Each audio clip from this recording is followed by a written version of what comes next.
한 사내가 억울하게 살인범으로 몰렸습니다.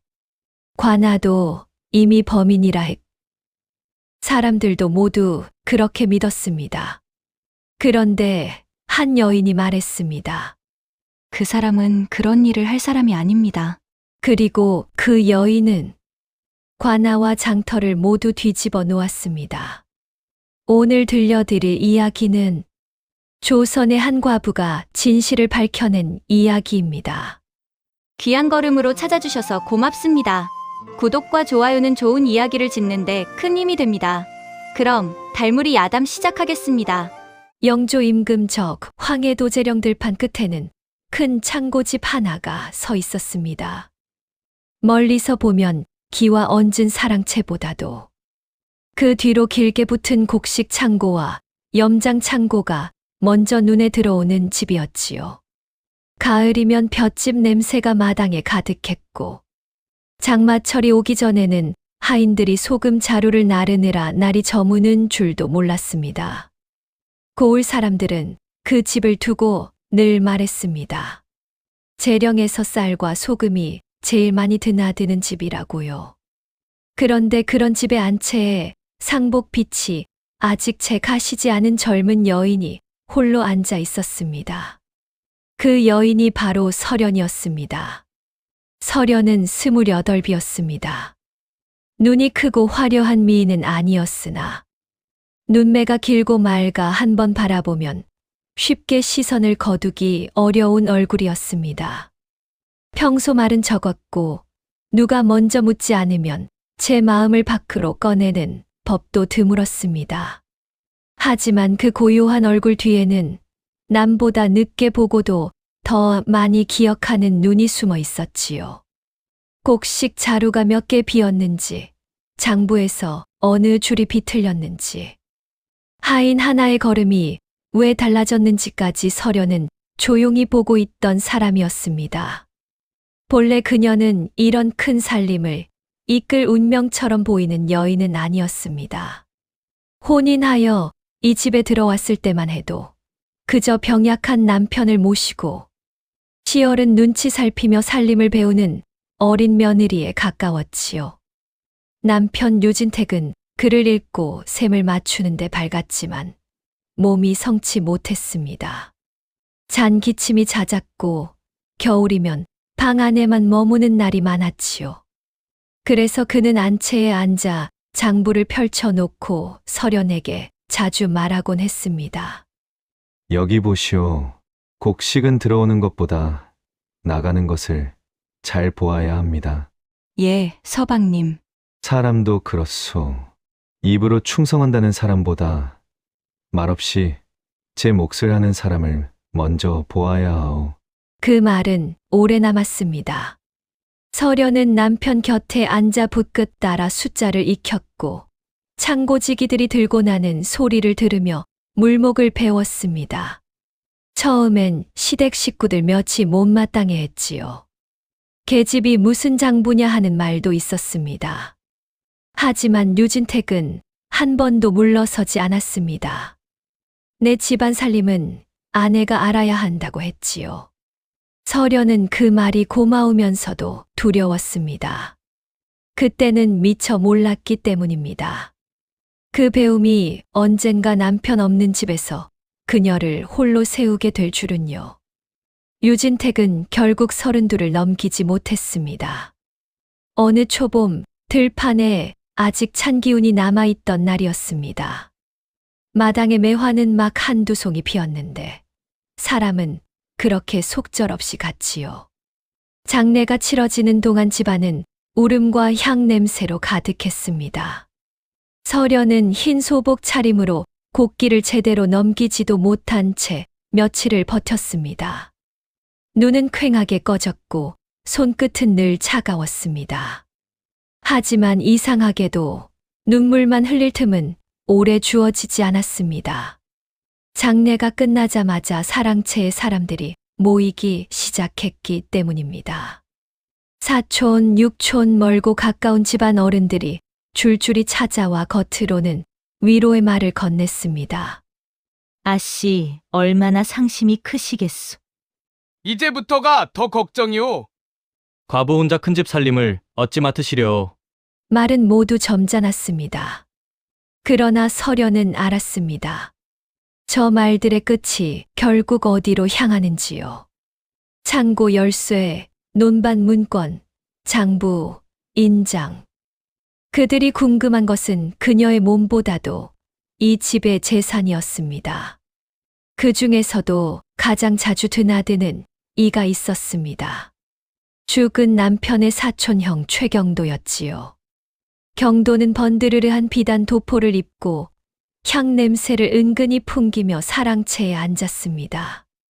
입가에는 늘 점잖은 미소가 걸려 있었지만 그 눈은 웃지 않았습니다. 서련이 안채에서 나와 예를 갖추면 그는 꼭 같은 말을 되풀이했습니다. 아씨, 집안 법도라는 것이 있습니다. 과부가 장부를 오래 쥐고 있으면 구설이 붙습니다. 창고 일은 사내가 맡아야 탈이 없지요. 서련은 고개를 낮춘 채 차를 올렸습니다. 그리고 조용히 답했습니다. 염려는 감사하나 서방님 살아생전 제게 가르쳐 두신 것이 있습니다. 무엇을 말이오? 창고와 장부는 아직 제가 맡겠습니다. 짧은 말이었지만 방 안 공기가 잠시 멎는 듯 했습니다. 경도는 웃는 얼굴로 찻잔을 들었으나 잔을 놓는 손끝에 힘이 들어가 있었지요. 그 무렵 집안 바깥일을 가장 묵묵히 챙기던 사람이 있었습니다. 강무진이라는 사내였습니다. 본래는 수레꾼으로 들어왔으나 몇 해 지나지 않아 곡식 출납이며 인부 부리는 일까지 맡게 된 사람이었지요. 키가 크고 어깨가 넓었으며 볕에 그을린 얼굴은 늘 무표정에 가까웠습니다. 말이 많지 않아 사람들 눈에는 둔해 보일 때도 있었지만 창고 바닥이 눅눅해질 시기와 장마 전 지붕 손볼 때를 가장 먼저 알아채는 사람이 바로 무진이었습니다. 서련은 안채 툇마루에 앉아 마당을 건너는 그 사내를 종종 바라보곤 했습니다. 말없이 일하는 뒷모습이 어쩐지 든든했기 때문이지요. 그리고 무진 또한 안주인 앞에서는 늘 한 걸음 물러서 예를 지켰습니다. 선을 넘지 않는 충직함, 그것이 서련이 그를 믿는 이유였습니다. 하지만 큰 집에서는 누군가를 믿는다는 사실 자체가 곧 약점이 되기도 합니다. 특히 재산 냄새를 맡은 사람들 틈에서는 더욱 그러했지요. 최경도는 서련이 장부를 놓지 않는다는 것, 그리고 그 곁에 무진이 있다는 것을 가만히 보아두고 있었습니다. 겉으로는 여전히 점잖은 얼굴이었지만 속으로는 이미 다른 셈을 하고 있었지요. 그해 봄이 저물 무렵이었습니다. 들판엔 어린 보리가 올라오고 창고 앞마당엔 집먼지가 낮게 깔리던 저녁이었지요. 서련은 안채 문턱에 앉아 해질녘 창고를 바라보고 있었습니다.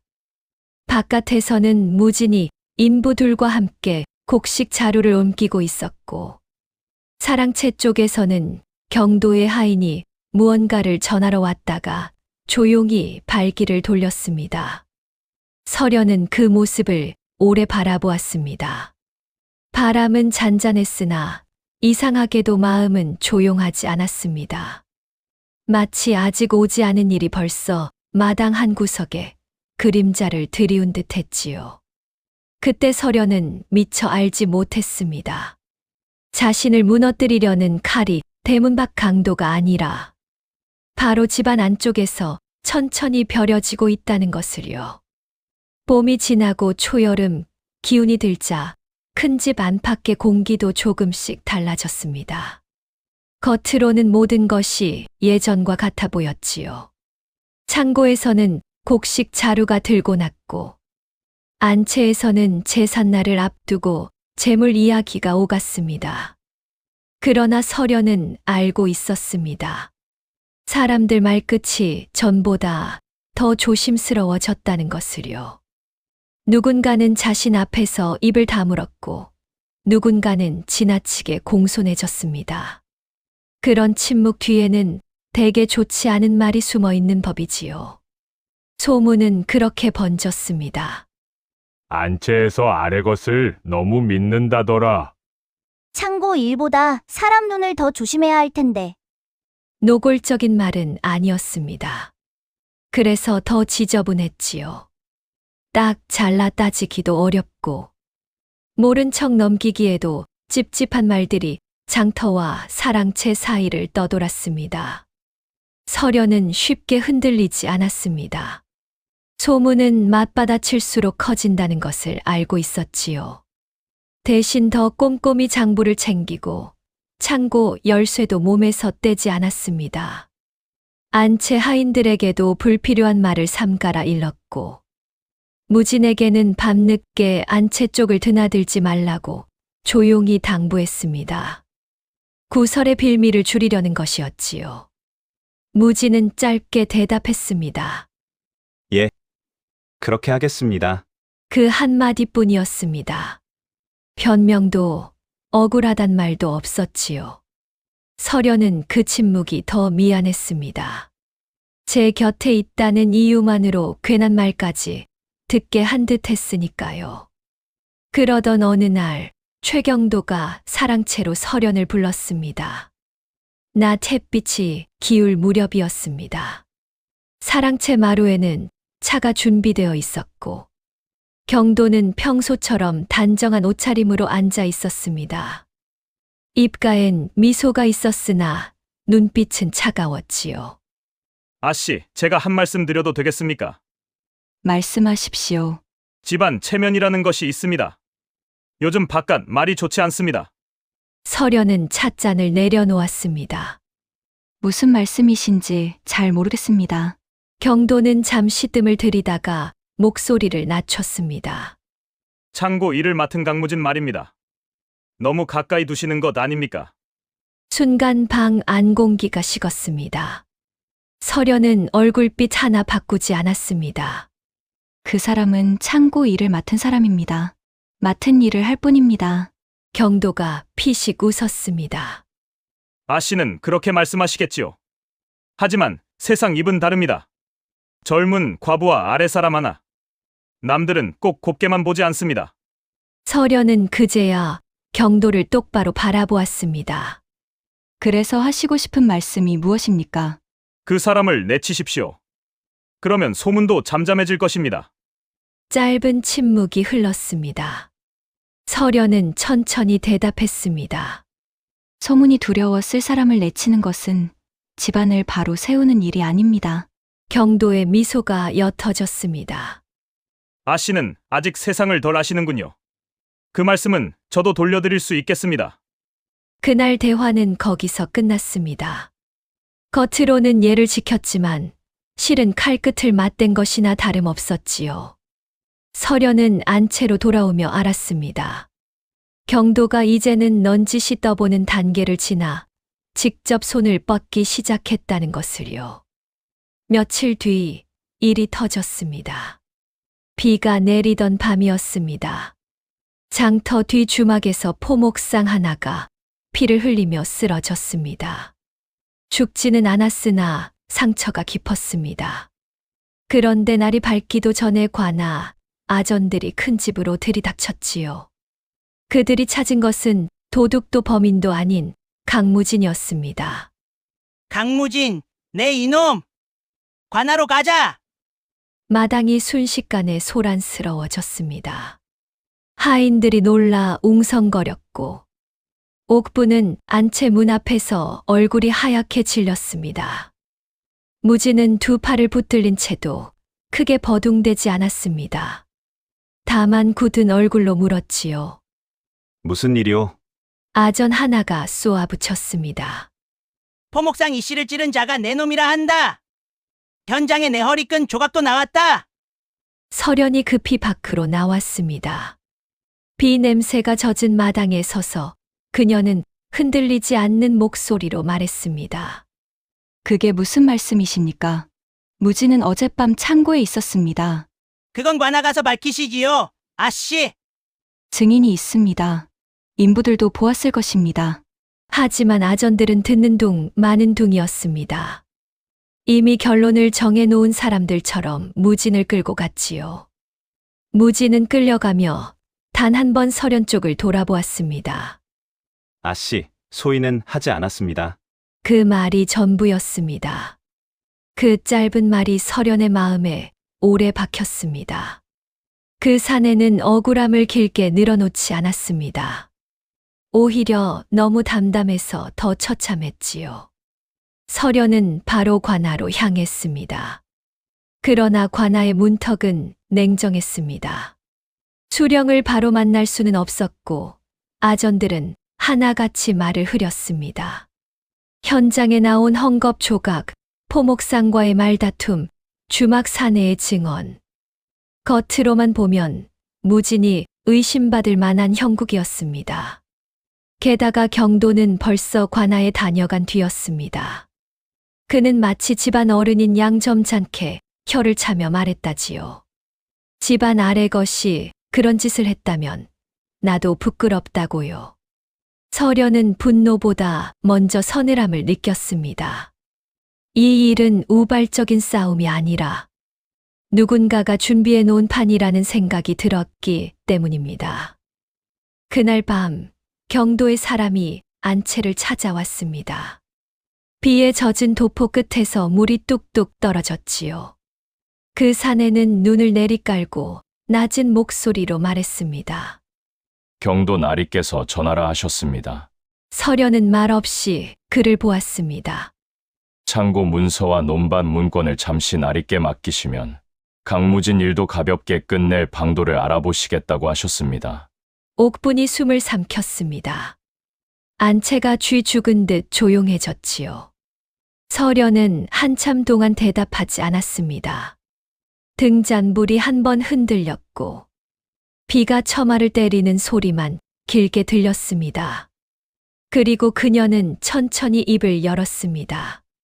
돌아가 전하십시오. 사내가 고개를 들었습니다. 예, 아씨. 사람을 옥에 넣어놓고 값을 부르는 짓은 구해주는 일이 아니라 협박입니다. 사내의 얼굴이 굳었습니다. 말씀을 조심하셔야 합니다. 내 말보다 그대 주인이 한 일을 더 조심해야겠지요. 사내가 돌아간 뒤에도 설현은 한참 자리에 앉아 있었습니다. 화를 내고 싶었지만 함부로 감정을 쏟을 수는 없었습니다. 지금 필요한 것은 울분이 아니라 판단이었으니까요. 무진을 빼내려면 억울하다고 외치는 것만으로는 부족했습니다.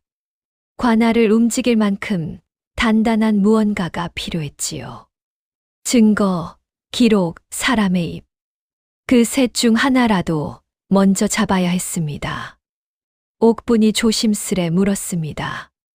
아씨 이제 어찌하실까요? 설현은 손에 쥔 열쇠 꾸러미를 바라보았습니다. 작은 쇳소리가 손안에서 차갑게 울렸습니다. 저들은 내가 겁을 먹고 문서를 내놓기를 기다리고 있다. 예. 그러면 안 된다. 이제는 나도 찾아야 한다. 누가 어디서 이 판을 짰는지. 그녀는 천천히 자리에서 일어났습니다. 창밖은 아직 어두웠고 빗줄기는 가늘어졌습니다. 하지만 설현의 마음 속에서는 오히려 한 가지가 또렷해지고 있었습니다. 가만히 당하고만 있어서는 이 집도 사람도 지킬 수 없다는 것. 이제 안채에만 앉아 있을 수는 없다는 것 말입니다. 그리고 바로 그 밤 설현은 처음으로 결심했습니다. 관아가 아니라 장터부터 뒤져보겠다고요. 사람을 올가매는 덫은 대개법보다 먼저 소문과 돈이 오가는 곳에서 시작되는 법이니까요. 장터의 비가 그친 뒤에도 공기는 여전히 눅눅했습니다. 젖은 흙냄새가 골목마다 남아 있었고 사람들 목소리는 낮아졌습니다. 강무진이 관아에 잡혀간 지 사흘째 되는 날이었습니다. 설현은 그 사이 관아 문턱을 여러 번 넘었습니다. 그러나 결과는 같았습니다. 아전들은 늘 고개를 흔들었지요. 아씨, 사건이 사건입니다. 증거가 나왔습니다. 포목상도 아직 정신을 못 차립니다. 말은 공손했습니다. 하지만 문은 열리지 않았습니다. 서련은 관아 마루 끝에 잠시 서 있었습니다. 마당에는 죄인 몇이 무릎을 꿇고 있었고 포승줄이 젖은 흙 위에 끌리고 있었습니다. 그 끝 어딘가에 무진도 있다는 것을 알았지만 쉽게 볼 수는 없었습니다. 그녀는 아무 말도 하지 않았습니다. 잠깐 고개를 숙였다가 돌아섰습니다. 관아 문 밖으로 나오자 장터 소리가 다시 들렸습니다. 소금 자루를 나르는 소리, 술의 바퀴가 진흙을 긁는 소리. 세상은 아무 일 없다는 듯 돌아가고 있었습니다. 하지만 큰 집 안에서는 달랐습니다. 창고 일은 조금씩 어긋나기 시작했습니다. 무진이 없자 인부들 움직임이 흐트러졌습니다. 곡식 자루가 늦게 들어왔고 장부 숫자도 어딘가 맞지 않았습니다. 그 틈을 노리듯 최경도는 더 자주 드나들었습니다. 어느 날 저녁 그는 아무렇지 않게 사랑채에 앉아 있었습니다. 서련이 들어서자 경도는 차를 들며 말했습니다. 관아에 다녀오셨다 들었습니다. 서련은 대답하지 않았습니다. 경도는 웃었습니다. 사람 하나 살리려 애쓰는 마음은 알겠소. 하지만 세상 일이 그렇게 쉽게 풀리겠습니까?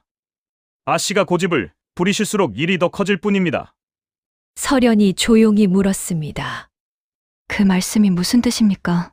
경도는 찻잔을 내려놓았습니다. 무진이라는 사내 말입니다. 이미 관아에서는 범인으로 보고 있습니다. 확정된 일은 아닙니다. 확정되지 않도록 만들 수 있는 사람이 누군지는 아시지요? 잠시 침묵이 흘렀습니다. 경도는 몸을 앞으로 기울였습니다. 문서만 넘기십시오. 그러면 그 사내도 살고 아씨도 편해집니다. 서련의 눈빛이 잠시 흔들렸습니다. 그것을 경도는 놓치지 않았습니다. 아씨도 아시지 않습니까? 이 집 살림 결국 사내가 맡아야 오래 갑니다. 그 말은 조용했지만 날카로웠습니다. 서련은 더 말을 잇지 않았습니다. 그저 자리에서 일어나 말했습니다. 생각해 보겠습니다. 경도는 만족한 듯 웃었습니다. 안채로 돌아온 뒤에도 서련은 한참 말을 하지 않았습니다. 옥분이 조심스럽게 물었습니다. 아씨 정말 문서를 넘기실 생각이십니까? 서련은 대답하지 않았습니다. 대신 장부 상자를 꺼냈습니다. 낡은 종이 냄새가 방 안에 퍼졌습니다. 남편이 쓰던 장부, 창고 출납 기록, 제사 비용 목록. 서련은 한 장씩 넘겼습니다. 숫자는 분명했습니다. 창고 곡식도 맞았습니다. 하지만 이것으로는 아무것도 증명할 수 없었습니다. 무진이 범인이 아니라는 증거가 없었습니다. 그리고 그 사실이 서련을 더 답답하게 만들었습니다. 아씨, 옥분이 다시 말을 걸었습니다. 무진 날이 정말 괜찮을까요? 서련은 손을 멈추었습니다. 그리고 아주 낮게 말했습니다.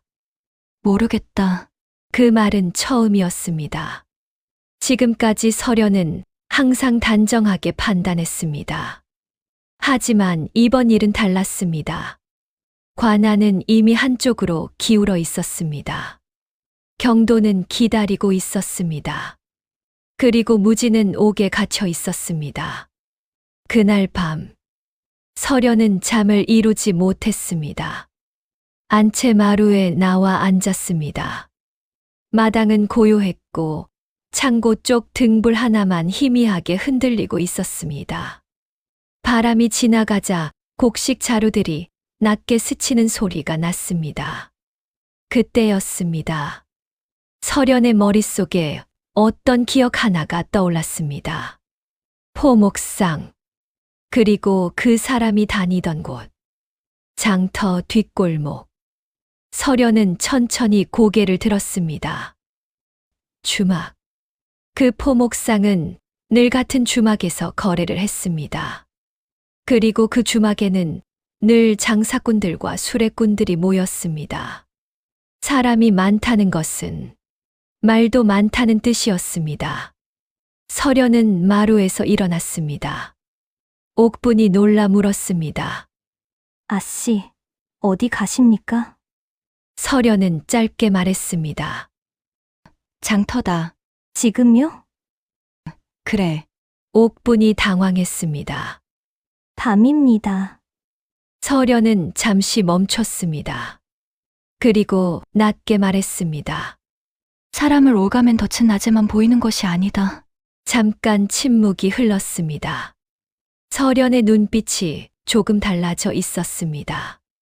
절망이 완전히 사라진 것은 아니었습니다. 하지만 그 속에서 작은 실마리가 하나 떠오른 것이었습니다. 그녀는 천천히 말했습니다.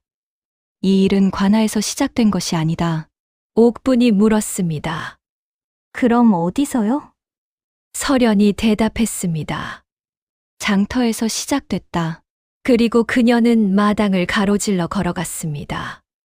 창고 뒤로 난 좁은 길을 향해서였습니다.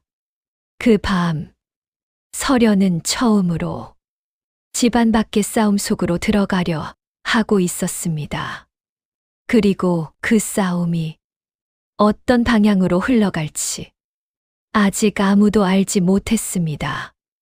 밤 공기가 축축했습니다. 장터로 내려가는 길은 어둡고 조용했습니다. 서련은 등불 하나 들지 않았습니다. 빛이 필요 없는 길이었기 때문입니다. 이 집에 들어온 뒤 수없이 오가던 길이었지요. 장터는 낮과 달랐습니다. 술의 소리도 흥정 소리도 사라지고 남은 것은 술 냄새와 낮게 흐르는 사람 목소리뿐이었습니다. 서련은 발걸음을 멈추지 않았습니다. 그녀가 향한 곳은 장터 뒷골목의 작은 찻집이었습니다. 문을 두드리자 안에서 발소리가 났습니다. 문이 조금 열렸습니다. 안에 있던 여인이 서련을 보고 눈을 좁혔습니다. 이 시간에 귀한 분이 웬일이십니까? 그 여인이 바로 매향이었습니다. 서련은 짧게 말했습니다. 잠깐 이야기할 수 있겠습니까? 매향은 잠시 서련을 살폈습니다. 젖은 옷자락, 지친 얼굴, 그러나 흔들리지 않는 눈. 잠시 후 문을 더 열었습니다. 들어오시지요. 찻집 안은 조용했습니다. 다관에서 김이 천천히 올라왔습니다. 매향이 찻잔을 놓으며 물었습니다. 관아 일 때문에 오신 것 같군요. 서련은 고개를 끄덕였습니다. 무진이 억울하게 잡혀갔습니다. 매향은 잠시 말이 없었습니다. 그리고 조용히 말했습니다. 장터 사람들은 이미 다 알고 있습니다. 서련의 눈이 잠깐 움직였습니다. 무슨 뜻입니까? 그 사내가 칼을 들었다는 말을 믿는 사람은 별로 없습니다. 그런데 왜 아무도 말하지 않습니까? 매향이 담담히 말했습니다. 장터 사람들은 관아 일을 함부로 말하지 않습니다. 짧은 침묵이 흘렀습니다. 서련이 낮게 말했습니다. 그래도 말해줄 사람은 있습니다. 매향이 서련을 바라보았습니다. 그녀의 눈빛은 단순한 부탁이 아니었습니다. 결심한 사람의 눈이었습니다. 매향이 조용히 웃었습니다. 아씨는 생각보다 단단한 분이군요. 그리고 말했습니다. 포목상이 다니던 주막이 있습니다. 거기 사람들을 만나 보시지요. 다음 날, 서련은 장터에 다시 나왔습니다. 이번에는 혼자가 아니었습니다. 매향이 함께 있었습니다. 주막 안은 낮인데도 어둡고 눅눅했습니다. 술 냄새가 아직 가시지 않았습니다. 주막 주인이 두 사람을 보자 놀란 표정을 지었습니다. 아씨가 이런 데까지. 매향이 먼저 말했습니다. 그날 밤 이야기 좀 들으러 왔습니다. 주막 주인은 고개를 저었습니다. 괜히 말 얹었다가 가나 일에 엮이기 싫습니다. 서련이 그 말을 조용히 들었습니다. 그리고 말했습니다. 누군가 억울하게 갇혀 있습니다. 주막 주인은 아무 말도 하지 않았습니다. 설연이 다시 말했습니다. 제가 바라는 것은 큰일이 아닙니다. 그날 밤 보신 것 그대로만 말해 주십시오. 주막 주인의 눈이 잠시 흔들렸습니다. 그리고 낮게 말했습니다.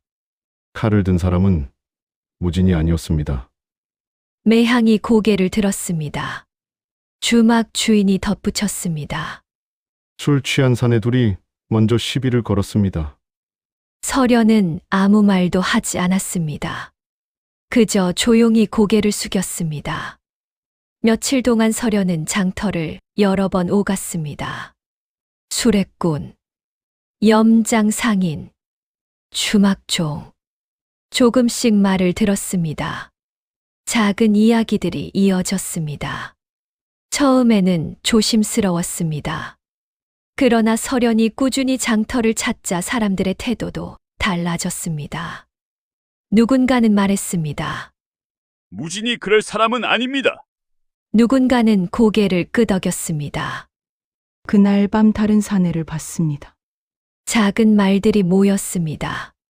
작은 증거들이 쌓였습니다. 어느 저녁, 설연은 다시 장부를 펼쳤습니다. 이번에는 혼자가 아니었습니다. 매향이 맞은편에 앉아 있었습니다. 설연이 말했습니다. 이 정도면 충분할까요? 매향이 천천히 고개를 끄덕였습니다. 관아도 이제는 모른 척하기 어렵겠지요. 설연은 잠시 침묵했습니다. 그리고 낮게 말했습니다. 고맙습니다. 매향이 웃었습니다. 저도 장터에서 오래 살았습니다. 억울한 사람 하나쯤 도울 수는 있지요. 그날 밤, 설연은 오랜만에 안채마루에 앉았습니다. 바람이 부드러웠습니다. 창고 쪽 등불도 평소보다 밝아 보였습니다. 옥분이 조심스럽게 물었습니다. 아씨, 이제 괜찮을까요? 설연은 잠시 생각했습니다. 그리고 말했습니다. 아직 끝난 것은 아니다.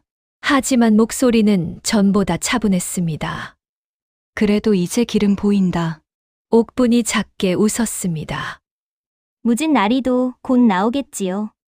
설연은 대답하지 않았습니다. 다만 창고 쪽을 바라보았습니다. 그리고 아주 낮게 말했습니다. 이제 관하로 가야 한다. 이번에는 도망치듯 하는 것이 아니었습니다. 증거를 들고 당당히 걸어갈 차례였습니다.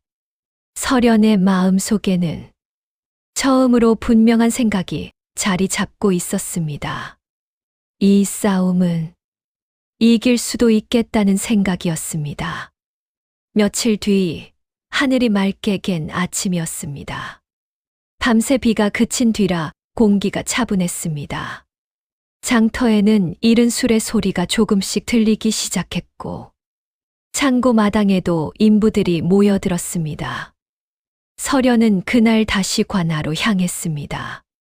하지만 이번에는 빈손이 아니었습니다. 주막 주인의 증언, 장터 상인들의 말, 그리고 며칠 동안 모은 기록들이 함께 있었습니다. 종이 몇 장에 불과했지만 그 안에는 사람들이 직접 본 일과 들은 말이 또렷이 적혀 있었습니다.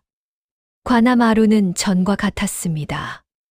아전들은 여전히 바쁘게 움직였고 죄인 몇이 마당에 앉아 있었습니다. 그러나 이번에는 분위기가 조금 달랐습니다.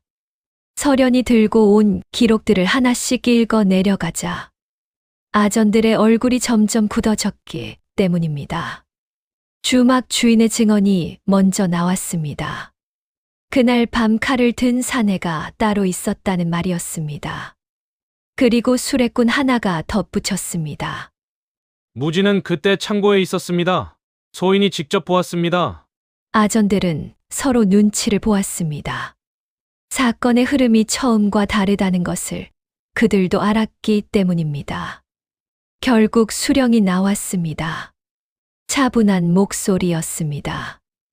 강무진을 데려오라. 잠시 뒤 포승줄이 풀린 채 무진이 마루 아래에 섰습니다. 며칠 사이 얼굴이 조금 수척해졌지만 눈빛은 그대로였습니다. 수령이 서련 쪽을 바라보았습니다. 이 기록들은 모두 그대가 모은 것인가? 서련은 고개를 숙였습니다. 예, 날이. 소인은 그저 본 것을 적었을 뿐입니다. 수령은 잠시 생각했습니다. 그리고 아전들에게 말했습니다. 사건을 다시 조사하라. 그 말은 길지 않았지만 의미는 분명했습니다. 며칠 뒤 진실은 결국 드러났습니다. 칼을 휘두른 사내는 장터 건달이었고 그 뒤에서 움직인 사람이 최경도라는 사실도 함께 밝혀졌습니다. 재산을 넘기게 만들기 위한 계략이었습니다. 관아는 경도를 붙잡았습니다. 그는 처음에는 발뺌했지만 결국 더 버티지 못했습니다. 그리고 강무진은 풀려났습니다.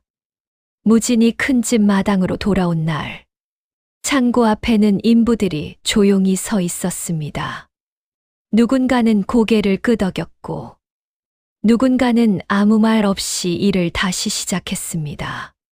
세상은 다시 평소처럼 돌아가기 시작했습니다. 무진은 안채 앞에서 멈추었습니다. 잠시 머뭇거리다가 고개를 숙였습니다. 아씨, 서련이 마루 끝에 서 있었습니다. 무진이 낮게 말했습니다. 소인 때문에 괜한 일을 겪으셨습니다. 서련은 잠시 대답하지 않았습니다.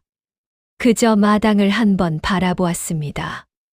곡식 자루가 다시 움직이고 있었습니다. 술의 바퀴가 마당을 지나가고 있었습니다. 그리고 조용히 말했습니다. 사람 하나 지키는 일이 괜한 일은 아닙니다. 무진이 고개를 더 숙였습니다. 그래도 고맙습니다. 짧은 말이었습니다. 그러나 그 안에는 긴 시간이 들어 있었습니다. 그날 저녁 서련은 안채 마루에 앉아 있었습니다. 바람이 부드럽게 지나갔습니다. 창고 쪽에서는 인부들이 일을 마무리하는 소리가 들렸습니다. 옥분이 조심스럽게 물었습니다. 아씨, 이제 다 끝난 걸까요? 서련은 잠시 생각했습니다. 그리고 고개를 천천히 저었습니다. 끝난 일은 없다. 옥분이 눈을 크게 떴습니다.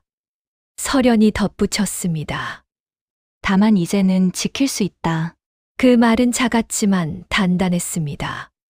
그 후로 큰 집은 조금씩 달라졌습니다. 사람들은 예전보다 말을 아끼게 되었고, 창고 일은 다시 제자리를 찾았습니다. 서련은 여전히 장부를 보았습니다. 하지만 이제는 혼자가 아니었습니다. 마당 건너편에서 무진이 인부들과 함께 일하고 있었고, 장터에서는 매향이 가끔 소식을 전해 주었습니다. 세상은 여전히 조용하지 않았습니다. 소문도 사람 욕심도 사라지지 않았습니다. 하지만 서련은 이제 알고 있었습니다. 사람을 지키는 것은 칼이 아니라 기억과 기록이라는 것을요. 어느 늦은 봄날, 서련은 오래된 장부 하나를 다시 펼쳤습니다. 남편이 남긴 글씨가 그 안에 남아 있었습니다. 사람을 먼저 보아라. 서련은 그 글씨를 한참 바라보았습니다. 그리고 조용히 장부를 덮었습니다. 마당에서는 바람이 지나가고 있었습니다. 창고 문이 가볍게 흔들렸습니다. 서련은 그 소리를 들으며 생각했습니다. 이 집은 이제 다시 시작할 수 있겠다고. 그리고 그 시작은 거창한 것이 아니었습니다. 그저 사람 하나를 끝까지 믿고 지켜낸 것에서 시작된 일이었습니다. 사람을 지키는 일은 힘으로 되는 일이 아니라는 말이 있습니다. 서련은 칼을 든 것도 아니고 큰 권력을 가진 것도 아니었습니다. 다만 끝까지 포기하지 않았을 뿐이었습니다. 여러분은 어떻게 생각하십니까? 억울한 일을 당한 사람을 위해 여러분이라면 어디까지 나설 수 있으셨을까요? 여러분 생각을 댓글로 남겨주십시오. 다음 밤의 이야기로 다시 찾아뵙겠습니다.